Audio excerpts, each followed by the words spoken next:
Straight off the cuff, because I said I'm a fertility person, you can't know whether you can have a child or not until you're trying to conceive. So again, that will be a symptom whereby they're trying to conceive and then they find they're not able to. But the cornerstone in terms of diagnosing endometriosis would be pain, and the pain usually is associated with the menstrual cycle. So we have dysmenorrhea. So dysmenorrhea is when people have pain during the periods. So endometriosis would be a form of secondary dysmenorrhea, whereby we have a cause for why the person is having the pain during the periods. We have primary dysmenorrhea, whereby there's no pathology or illness that's causing them to have that type of pain. So how we differentiate, unfortunately, would be history, and I think I've described the pattern of how the pain is and other associated symptoms. You find even in a few people, even just going for a long call, short call, they're having pain. I think we had a media personality who had a very rare form whereby she's having endometriosis in her lungs. That's not a typical presentation. She had a very, very rare form of endometriosis. But the thing that brings women, that the suffering they undergo is more because of the pain. And then secondary things like infertility, that in severe forms it can cause infertility. Now, diagnosing it takes a very long time, because it's like if you come in and say you've had pain for 1 month, people obviously start ruling out, is it an infection and things like that. We check for infection, we don't find, or even treat for infection. The pain is not subsiding. So it's long standing. And unfortunately, to get a diagnosis would require surgery. Now, how many people are willing to undergo surgery to find out what the problem is? You can imagine I have a young 16-year-old girl.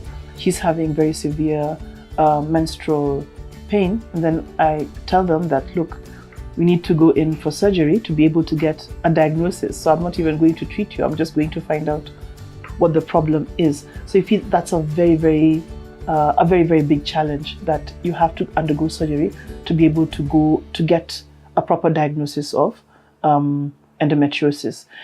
Fortunately, we have what we call laparoscopic surgery. So we're not going to cut you open. We go in with, we just make some tiny incisions on the abdomen and then go in with cameras and then look inside. If we see the lesions that look like the endometriosis, we'll get a biopsy from them. If there are things that we can remove, like just say there are big lesions we can remove and we feel that's going to help reduce the pain, we remove some of those big lesions. Endometriosis would also be associated with what we call adhesions. Adhesions are like your intestines and everything. It's like there's a band making everything stick together and again causing the pain. So it also remove those adhesions. And so in a good scenario, we'll get a diagnosis and also some treatment for the endometriosis in the same sitting.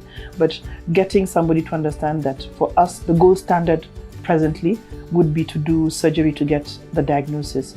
Other auxiliary things that we do use to try to be able to get a diagnosis would be, say, an ultrasound.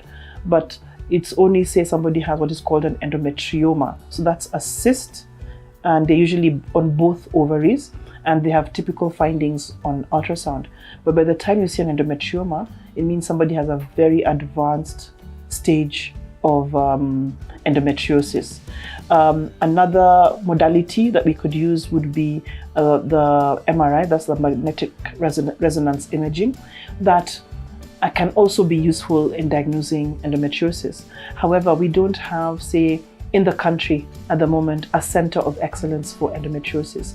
So you find those ultrasounds, MRI, will be more useful in people who are dealing solely with endometriosis. They're more able to look at lesions and see them. So short of that, and even in centers that do have, gold standard for diagnosing endometriosis will still be surgery. Endometriosis can be treated medically and surgically. So if you're able to get a good excision and you get good surgery, remove all the lesions, you can find it can be curative for some people. At least it'll give a lot of relief for a long time.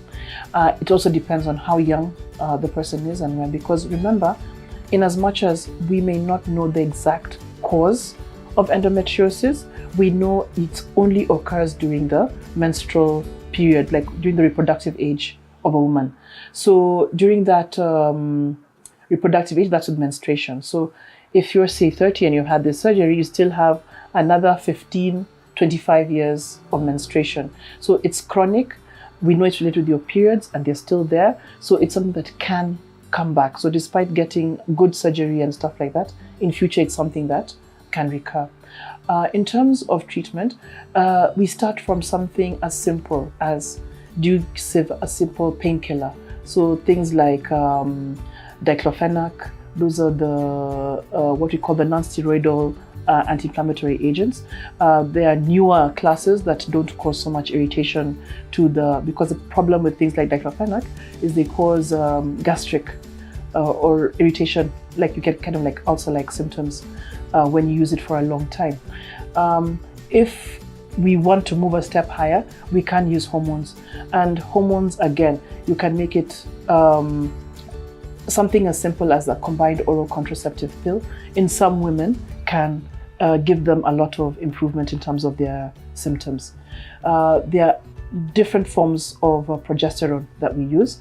And currently we have what is called Gynaecologist. In Kenya it's sold as Visane.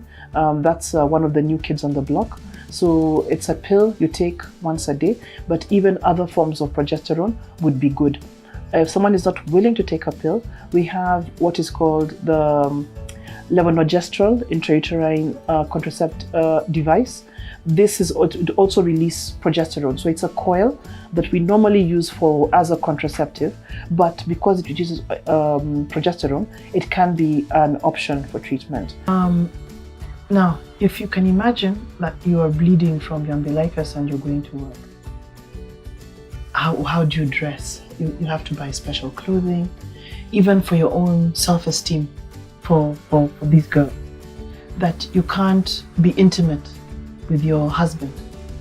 How does it make you feel as a woman, as a wife?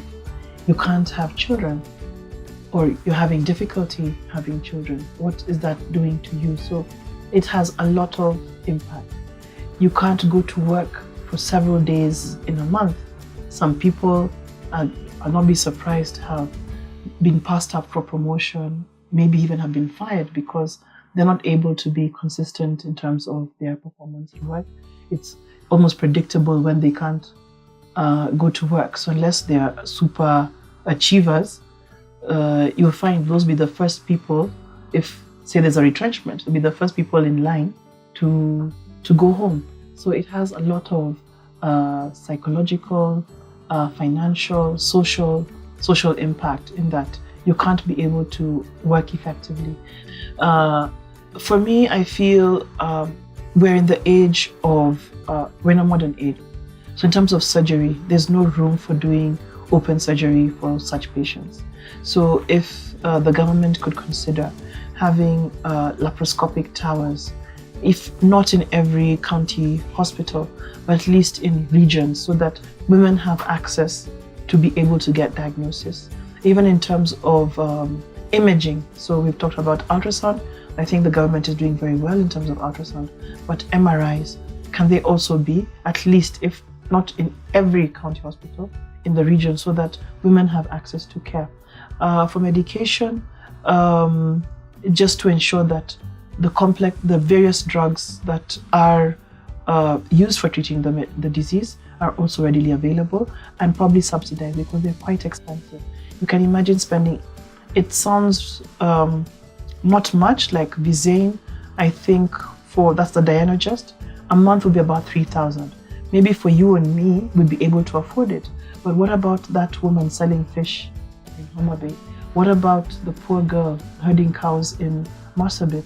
Can they afford the treatment? So if something can be done to also subsidize the treatment so that they're able to access care.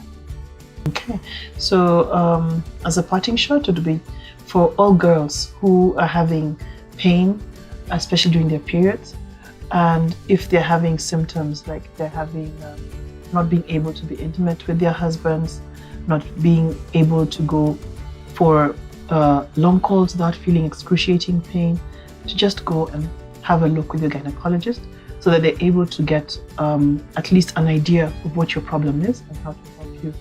And for society, that sometimes a lot of these people think that they are just pretending and are always overdramatic, to be a little bit more sensitive, that they're people who actually, they're really suffering in silence, if we can be more sensitive to their needs.